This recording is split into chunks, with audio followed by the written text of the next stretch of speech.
We are here with somebody who tells us that he is the manager of the sneaker store Snipes, correct? Yes. And what is your name, sir? My name's Gregory Gibson. I'm one of the managers in the chain sneaker store Snipes. So one of my bosses, the general managers, called me because they know I live around the corner, and they said that the plane crashed, and there's a big Snipes in there, so it hits home because some of those employees there are my friends. These are my family around this area, so I'm just so concerned about everybody's safety. Have you been able to speak to them? Are they telling you that they're okay? I haven't been able to speak to them. I've been texting. I'm just hoping and praying. So we in a group chat with my managers and the staff, so hopefully they respond and we kind of get a better understanding of what's going on. Thank you so much. Absolutely, I hope everybody is okay. Absolutely. As you can hear, a lot of people are talking about that they're trying to get a hold of their family members, whoever potentially even works, because there are stores, there are restaurants across the street. Reminding you guys, we are on the intersection of Roosevelt and Cotman, completely blocked off this area right here. Anybody that's even trying to get close to Roosevelt Boulevard, it's going to be pretty hectic. Traffic and high tensions in Northeast Philadelphia this evening after that MedJet crash around 6 o'clock. I want to show you now some door cam video into our newsroom from a neighborhood, and there you see it right there. So disturbing because now we know what that is, and the plume of smoke and fire. This is the first time we are seeing the video of the plane actually going down right there. Wow. Going down in the ground, and then the flames and the smoke emitting. And you see the timestamp on that video, too, showing you when that happened. That impact, massive. It's frightening when you think of just how many people live and work in this area and would have been in that vicinity at 6 o'clock on a Friday night. And this is a new piece of video that we're seeing here. You can see what looks like debris in the area, probably within closer proximity, things still on fire right there, and the fire department right there responding to it. Deanna, what can you tell us?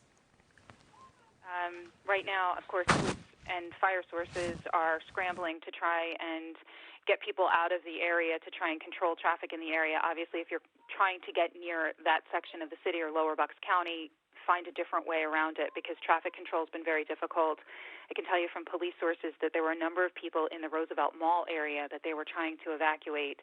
And shortly after this plane crash happened, after 6 o'clock, the 911 center in Philadelphia was flooded with phone calls. Some of the descriptions that people were calling in were loud explosions, that a house exploded.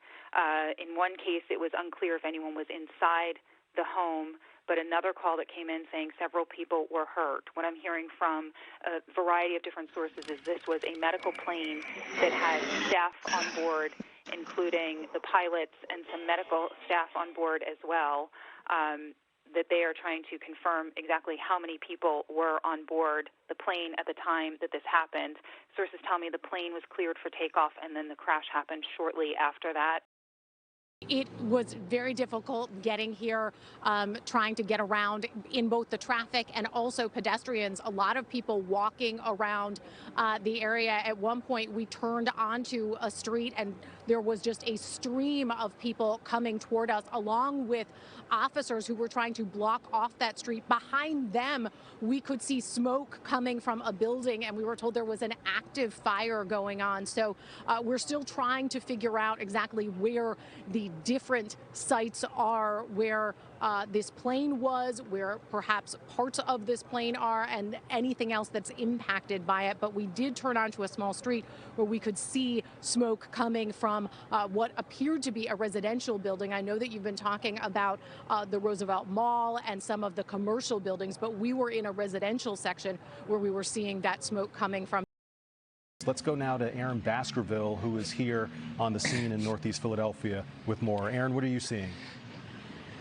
Yeah, just walk with us. We were just being moved out from the neighborhood over there. We were near Calvert over here in the back roads of the neighborhood where a lot of folks were being pushed out, evacuated, getting out of that area because some work was being done down one of the streets, one of the homes that was still damaged.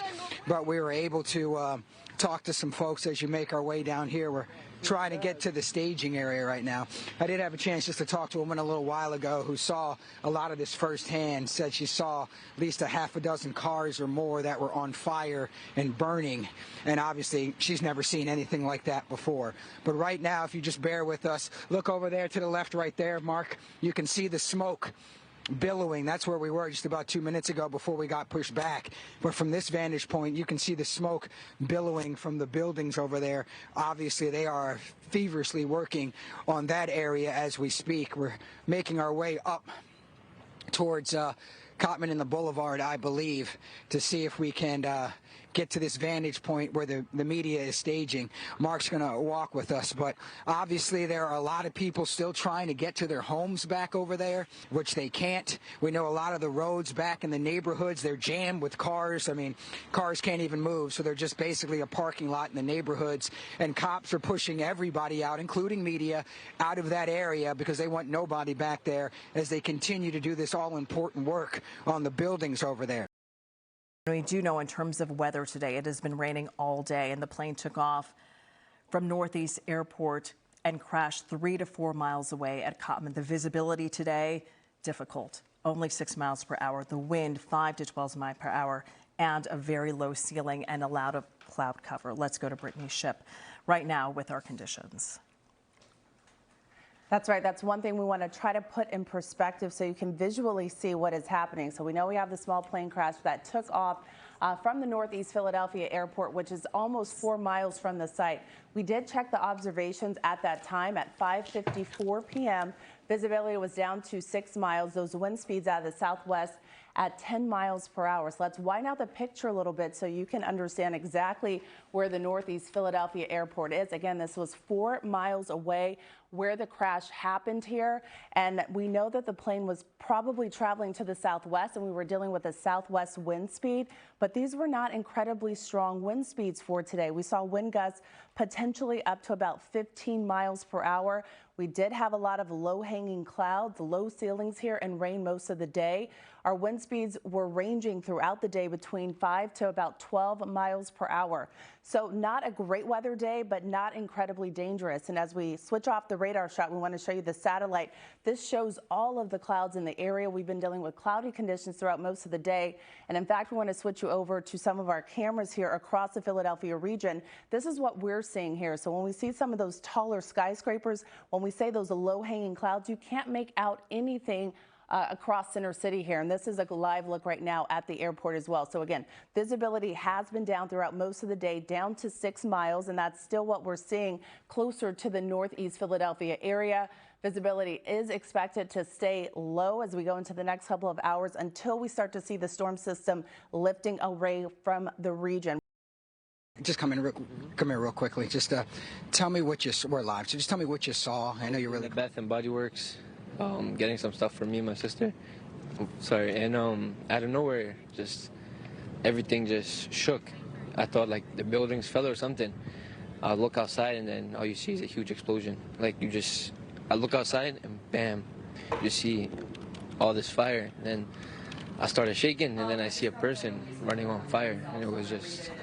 So you saw a person on fire running, right? Yeah. Because I saw a video of that, but you actually saw that, right? So once again, are you running outside? Tell me what you're doing. I didn't know what to do. I was just there. I was just shook because it's like something crazy. You just see somebody on fire. Like that's something you see in a movie, but like you see it in person. It's just very like. Did you see what ended up happening to that person? Were they able to run? Were they able to put out the fire or get on the ground or anything? I lost sight of them, and I was also like shook because I seen that happen. It's just like, yeah. You see all that fire in such a heavily populated area. Like, what's going through your heart? Is your heart racing? What is going through? Like, there's just so much things going on because like I was just there like a minute to 2 minutes ago, right before, and then I walk in the store, and then. As soon as I walk in, maybe I was in there for 30, 40 seconds. You look behind and you see an explosion. It's like I was late, maybe by I made it after like 2 minutes. If I was 2 minutes late, I was like right there. So obviously you're grateful, you're thankful, because I've heard from other people that they could have been there, they could have just been, feet, yards away, and you're feeling that same emotion? Yeah, I was literally there. If I was 2 minutes late into that store, if I waited at a light or something, that could have been me right there. We're getting more information about the timeline of this crash. FlightAware shows the plane, again, as we have known and said, that it took off from Northeast Airport around 6:06. Take a look at that flight path on your screen. The green line shows how far the plane made it, about 1,600 feet in the air. We also have a recording from air traffic control from the moment the plane took off. So let's listen to that initial communication. Medevac Med Service 056 on departure, turn right heading 290, runway 24, clear for takeoff, wind 25010. That's when the plane was preparing for departure. The next clip you're going to hear is when the plane was cleared for takeoff.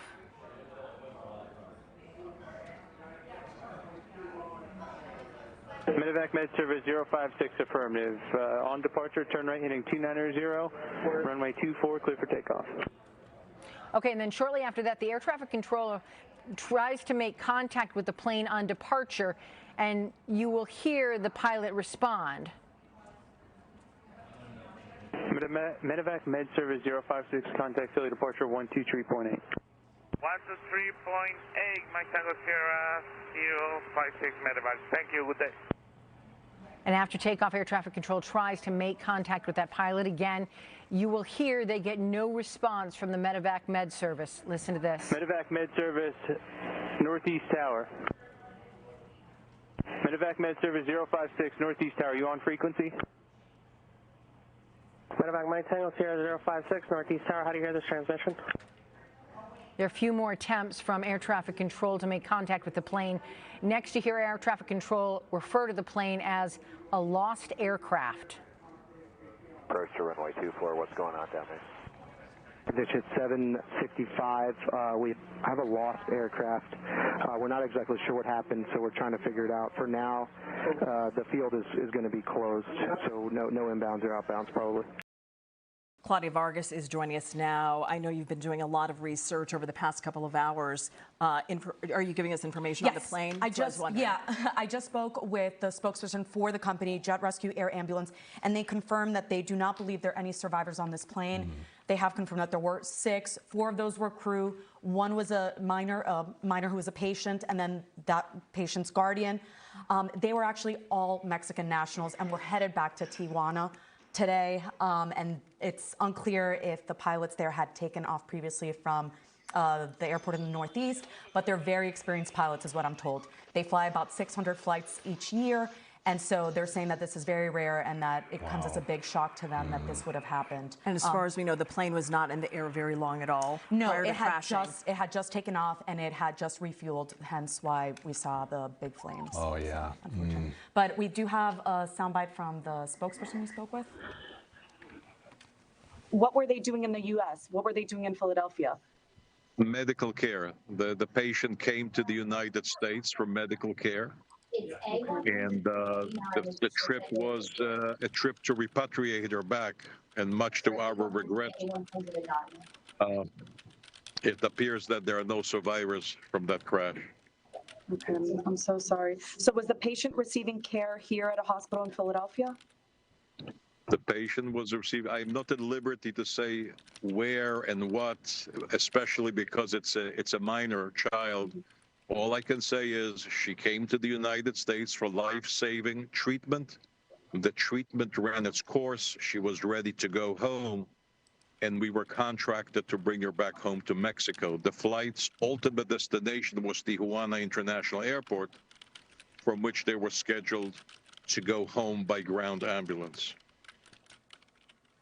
And another thing that Mr. Gould shared is that the flight was actually being paid by an international charity. So this was a charity giving to try to, as he said, repatriate the daughter and mother back to their country after receiving care. What we know was an angel flight. Yes, correct. Sometimes referred to so as an tragic, a pediatric patient on board, as well as crew members, and as you told us now, a guardian.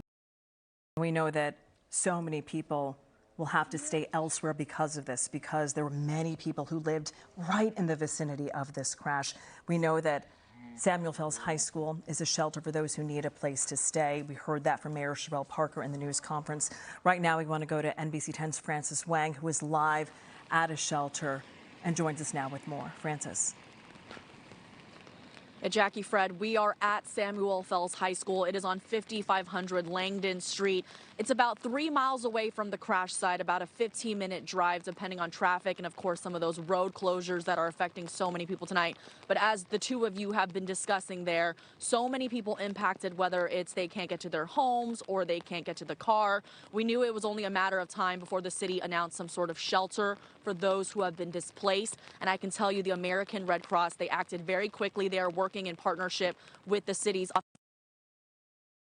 We actually just saw about 5 or 6 Red Cross vehicles drive through here at the high school. It's a rather large site. You can see the school building behind me. The other side, we were able to look into what looked like a cafeteria with a lot of space, if that's where they're setting up. Again, this is very close to the crash site, so we are expecting a lot of people who maybe are just getting word, don't know where to go yet, or maybe even just need a place to reunite with their loved ones. This is going to be the place to go tonight. I can tell you also, we've been here before for other similar situations where the Red Cross has set up shelter here. So they're telling us that they're expecting to set up rather quickly. Again, the city just announced this to be the site not long ago, but we just saw a lot of those vehicles, including police, some of the Red Cross vehicles come through. So we're going to keep you updated as more people start to trickle in here at Samuel Fells High School. Again, it is on 5500 Langdon Street, a rather large parking lot. Langdon Street is just to my left here. There's only one entrance in, so if you are heading in this direction, just keep that in mind. This is a place where you can safely go tonight. Jackie, Fred, we'll keep you updated. Such a difficult night here in Northeast Philadelphia. I spoke with several people tonight who saw this crash happen. People who live in this neighborhood, in these homes behind me, people who were shopping in the area at the time. One man I met, he actually had a camera on his dash cam and it was rolling at the time of the crash. He shared that video with us in the car. They went from talking just common conversation. He was picking up his mom and his wife from getting their nails done to, in an instant, seeing that crash happen, seeing debris hit their car. He says he froze in that moment, unsure of what to do next. And then he says he looked up and he saw the people were injured nearby. Here, he describes what happens next. There was a red pickup truck next to me in the line. I saw a kid with a massive head cut. I gave the shirt off my back just to help him. I ran back to my car. I got rags, anything I could find in my dad's car. And I'm taking it there. I'm giving them out to whoever needs them. If it's mine or if it's major, I give them more. It doesn't matter because I've always been taught help others. That man told us that the child who he helped, who he rendered aid to, eventually they were able to see a police officer take that child away. He believes to a nearby hospital. He says it's going to be tough for him to sleep tonight as he thinks about how that person is doing, how so many people who are affected by this are doing. He, one of so many in this area, again, we keep on talking about how busy this area is with the homes and the traffic at that time and the shopping right nearby. One of the many people, I'm sure, who will be having difficulty sleeping tonight, thinking about what happened here as they continue to try to process this. But just within the past few minutes here at Cottman and Bustleton, we've seen some of the FBI and ATF agents arriving here. You see them right there in the black jackets walking up to the scene here. So we're about a block and a half away from where this plane crash happened. And as we zoom in, you can see the debris field. There is a lot of debris out here. Police have the entire area blocked off. In some cases, they even put up some of these Jersey barriers to prevent people from coming through. There's also what looks like several vehicles you can see there burned up there along Cottman Avenue. And right there, that is where the medical jet took that nosedive right into the ground by the Roosevelt Mall in just a ball of flames. Now, this Learjet took off around 6:06 p.m. and by 6:07 it was down, only about 3.5 miles from the runway. Several vehicles and homes, they were hit by debris. They caught on fire. And investigators, they're going to be looking at a lot of things, including the weather. We did have some lower visibility because of rain and fog at the time. They'll be looking at maintenance records as well. And within the last hour, I spoke with John Gagliano. He's an aviation attorney and pilot in Philadelphia. He saw those dramatic videos. It is, of course, very early in the investigation, but here's some of my conversation with him. A nosedive. We really have to look at probably aircraft controllability, also maybe fuel. Why would you say fuel? What would be the issue there? Well, there are 2 engines on that plane, and they have a very good safety record and a good operating record. One of them may have failed. It's very unlikely that 2 of them failed, but if 2 engines do fail, then usually you look at the fuel. The other thing you could look at if 2 engines fail is a bird strike, like what happened to Sully. There are other reasons 2 engines can fail at the same time, but the chances of that are really, really, really small. And so, yeah, a lot of unanswered questions here. We just saw some more of these investigators. You see past that Philadelphia police car walking toward the scene right now. Again, we're about a block and a half from where this happened last night, just after 6 p.m. And we have been watching these investigators arrive all morning. They're going to be taking the debris, reconstructing this plane, trying to find out what caused this to happen so early in the flight. Again, this happened in less than a minute. Meantime, as you can tell, this area is shut down, probably will be for a while longer. And you, as people in this area are aware, this is a busy area near the Roosevelt Boulevard. Now it is the scene of tragedy. And a lot of folks have been coming by here taking pictures. I can't believe what happened here in Northeast Philadelphia. For now, Keith and Aaron, I'll send it back over to you. It is unbelievable. Yeah. It is absolutely unbelievable. It's tough. The 3 of us, we all grew up here. To see this as our city and this is the condition it's in right now is just tough. Matt, thank you so much. It's hard to process. We're getting our first look at the crash scene from above and in daylight. This is from Skyforce 10. Again, so from overhead, you can see all of the investigators. We've been seeing more and more of them as the morning has gone on, but all of them, they're going to be looking at every single piece of what happened here. And we've been looking at that crater there in the sidewalk, presumably. We think that is the point of impact where the plane went down. You see that giant crater, you see the sidewalk buckled, and now you see 3 investigators looking at this area. Just in the last 10 minutes, we saw a group of investigators wearing those yellow boot coverings come up on that scene. So they're in full force now. Earlier in the day, just for perspective, about 2 hours ago, we saw maybe 2 or 3 NTSB investigators. So it is underway officially. This scene is massive, by the way. There are several major road closures that you got to know about this morning. Cottman Avenue, of course, is closed between Bustleton and Browse Avenues. The outer lanes of the Roosevelt Boulevard, they're closed between Ron Street and Tyson Avenue. St. Vincent Street between Bustleton and Castor Avenue is also closed. People are being urged to avoid the area if you can, right? If you're close by, just expect that you might run into some detours. Absolutely. We've got more reaction from first responders as they rushed over to that scene. Yeah, listen in on one of the first radio calls. This came in from emergency personnel. It's coming to us from Broadcastify. All the dead bike units over here to Cottman and Boulevard and Bustleton. The plane just crashed into the plaza where Macy's at. This is part of the Northeast. This part of it's a mix of homes and businesses. It was packed with people on a busy Friday night. As you look at that Ring camera video of 2 people going into their home, just they can't even believe what they're seeing. NBC 10's Neil Fisher live in the neighborhood near where this all happened. Neil, you have been out there since before 5 o'clock this morning. What are you learning? It's truly been heartbreaking to hear from neighbors and witnesses who saw this plane crash and heard this plane crash. One neighbor told me that he heard a whistle coming down, and so he ducked. He didn't know what that sound was, and then he heard the boom. He looked up, and it was like the world was ending. The sky was orange like fire. There's still a heavy police presence here at Leonard and St. Vincent. Police have all the roads leading to Cottman blocked off. We're about 200 yards away from Cottman, and we can see investigators there at Cottman Avenue combing through that crime scene, looking for evidence. But here at the corner of Leonard and St. Vincent, police have every single street and alleyway blocked off. That's what we're seeing as a lot of folks come out early this morning to try and take pictures, to try and get a glimpse of what investigators are looking at. Of course, there were a lot of people around the Roosevelt Mall last night when the plane crashed. So many shops and restaurants in the area. There was also many people here in the neighborhoods at their homes. Debris from the crash is scattered throughout the area. It's a wide debris field. It's been a very emotional night and early morning. I spoke with a woman who wasn't comfortable going on camera, but take a listen at what witnesses saw firsthand. It's truly heartbreaking. she seen a little boy walking and he was on fire. My manager went and tried to help.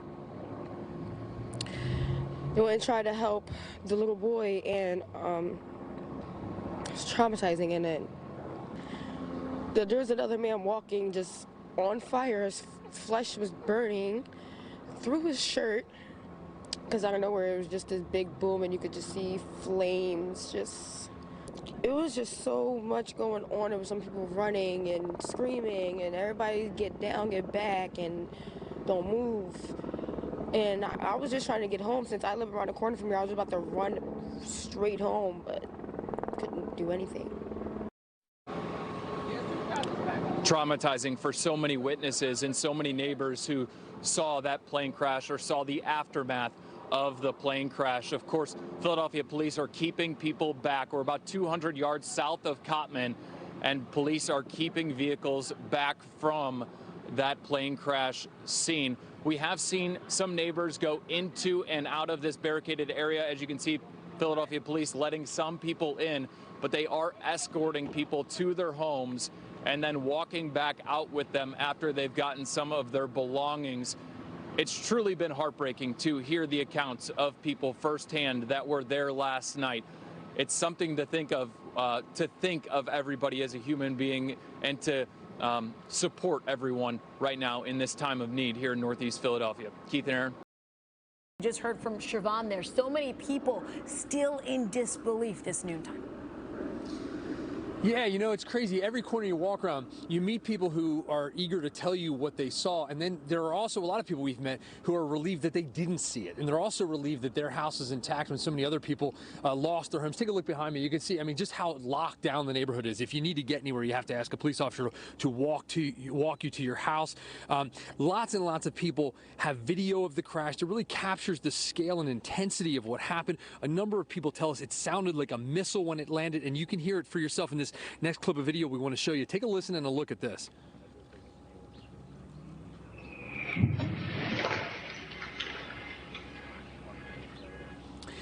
Yeah, it sounds like a missile right there, huh? Just unbelievable stuff from so many doorbell and surveillance cameras. I'm told last night a bunch of neighbors even gathered at a steak shop down the road a few hours after it all happened. They became like a video sharing event. They also shared stories, and they're just intense stories, especially from folks who ran toward the crash to help when many other people ran away. Take a listen.